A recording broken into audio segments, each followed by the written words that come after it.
Body wash soap எல்லாம் எதுக்கு use பண்ணுறோம்? பாடியை கிளென்ஸ் பண்ண. ப்ளஸ் அந்த ப்ராடக்ட்ஸ் நம்ம ஸ்கின்னை ஸ்மூத்தாக, ரீஃப்ரெஷிங்காக, ஹைட்ரேட்டிங்காக, கமன்னு வச்சுருக்கிறதுனாலையும் தான்.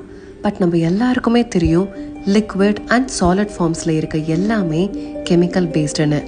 ஆர்கானிக்காக கெமிக்கல்ஸே இல்லாமல் ஒரு கிளென்சர் இருக்குன்னா அது குளியல் பொடி மட்டும்தான்.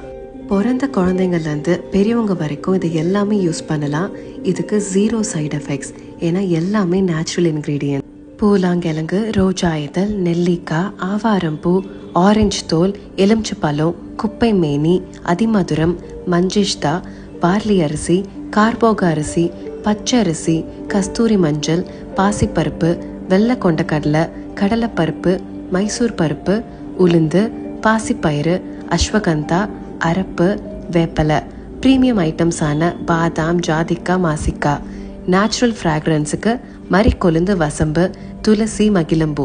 இது எல்லாத்தையும் சரியான அளவுக்கு சோலா ட்ரையரில் காய வச்சு பல்வரைசரில் நல்லா ஃபைன் பவுடராக கொடுத்துட்டு வரோம். இந்த குளியல் பொடியை பாத் பவுடரா, பாத் ஸ்க்ரப்பா, பாடி பேக்கா, ஃபேஸ் பேக்கா, ஃபேஸ் ஸ்க்ரப்பா 5 விதமாக யூஸ் பண்ணலாம்.